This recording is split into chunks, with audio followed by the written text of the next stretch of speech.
Buenos días, mi nombre es Verónica Fuentes y vamos a desarrollar una clase de enfermedades de la transmisión neuromuscular enfocándonos en la miastenia gravis, que es la más frecuente de las mismas. El término de enfermedades de la transmisión neuromuscular hace referencia a la afección de la síntesis, el almacenamiento o la liberación de acetilcolina en la placa neuromuscular con alteración consiguiente de la sinapsis y de la formación del potencial de acción, por lo cual este grupo de enfermedades se traducen en debilidad. Entre ellos se encuentran la miastenia gravis, que es lo que vamos a desarrollar en lo que sigue de la clase, el síndrome de Lambert-Eaton, que es mucho menos frecuente y que se da por una inhibición de la liberación de acetilcolina por el bloqueo presináptico de los canales de calcio, con lo cual produce también un cuadro de debilidad fluctuante, pero a diferencia de la miastenia gravis, este empeora con el reposo y mejora con la actividad física. En general se da como un cuadro paraneoplásico, cuando existe, por ejemplo, un tumor de células pequeñas de pulmón. Después, otras enfermedades de la transmisión neuromuscular pueden ser producidas por toxinas, por ejemplo, el Clostridium botulinum, el veneno de serpientes y arañas y la parálisis por garrapatas. En el caso del botulismo, que es el más frecuente de estos, se da después de la ingesta de un alimento contaminado con Clostridium botulinum. En general los síntomas comienzan 12 a 24 horas después y se caracterizan por diplopía, tosis, visión borrosa, disartria, disfagia. Luego se desarrolla debilidad generalizada y las pupilas están dilatadas. En general es un cuadro de gravedad que requiere la internación en terapia intensiva. Y después existen drogas y sustancias tóxicas como los órganos fosforados que también producen alteraciones en la placa neuromuscular. Bueno, como ya mencionamos anteriormente, la miastenia gravis es la más frecuente de estas enfermedades que afectan la placa neuromuscular. Característicamente se presenta en la clínica con una debilidad fluctuante y tiene, digamos, una etiología autoinmune. La miastenia gravis es una enfermedad en general esporádica, si bien se han descrito casos familiares, son muy infrecuentes. Es más frecuente o hay mayor incidencia en las mujeres, donde la edad de inicio suele ser entre los 20 y los 30 años, mientras que en los hombres la de inicio es más tardía, entre los 50 a 60 años. Clínicamente, la miastenia gravis se caracteriza por un comienzo insidioso. Si bien existen descritas formas de inicio agudo, lo más frecuente es un comienzo insidioso de la clínica. Puede aparecer algún desencadenante o aparecer a partir, por ejemplo, de una infección respiratoria o de una situación de estrés. Se caracteriza clínicamente por debilidad. Esta debilidad afecta a diferentes grupos musculares y es, digamos, típico encontrar este fenómeno de fatigabilidad. ¿Qué quiere decir esta fatigabilidad? Que la debilidad se incrementa cuando el paciente realiza el movimiento de forma repetida.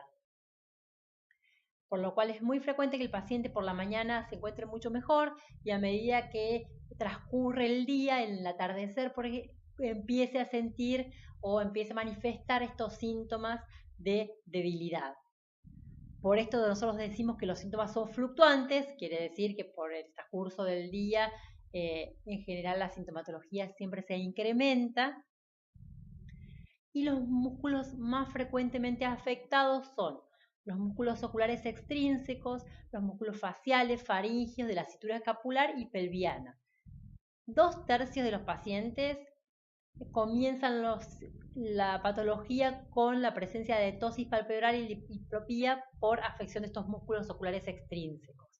Inclusive la tosis palpebral puede ser unilateral en un inicio, puede haber diplopía, que casi siempre el paciente manifiesta que es intermitente o que es fluctuante, en general más al atardecer, si tiene que hacer alguna tarea como mirar la televisión o realiza lectura, es más frecuente que lo manifieste allí.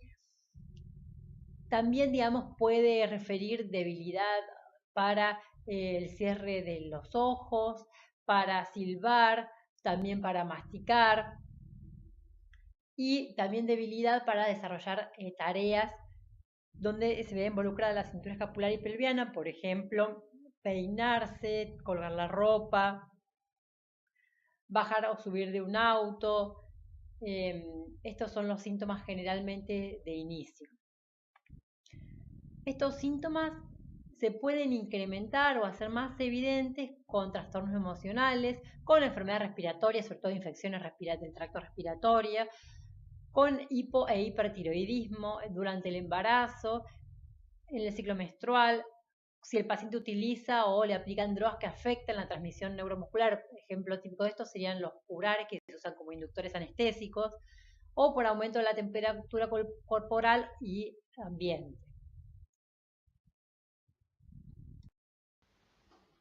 Bueno, aquí mostramos una foto donde se observa un paciente con tosis. En este caso tiene una tosis que es bilateral, si bien tiene un predominio derecho, afecta a ambos ojos. Y también notamos que el paciente tiene la mirada primaria no centrada, una divergencia ocular, probablemente por afección de los músculos extraoculares, sobre todo los rectos internos, que son los que más frecuentemente se afectan en el inicio de la miastenia, ¿sí? Por lo cual, por una prevalencia del recto externo, el ojo tiende a ir hacia afuera. También hay que tener en cuenta que si bien la tosis uniobilateral y la diplopía como síntomas, como manifestaciones clínicas de la afección de los músculos extraoculares, también puede haber una presentación, por ejemplo, con síntomas vulvares, donde el paciente refiere voz nasal o disfonía, disfagia, que es menos frecuente que la anterior, y también la debilidad de cinturas escapulares y cintura pelviana, que también es menos frecuente que las previas.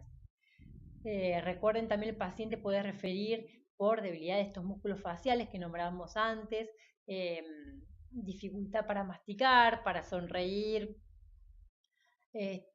para inclusive cerrar la boca, claudicación mandibular.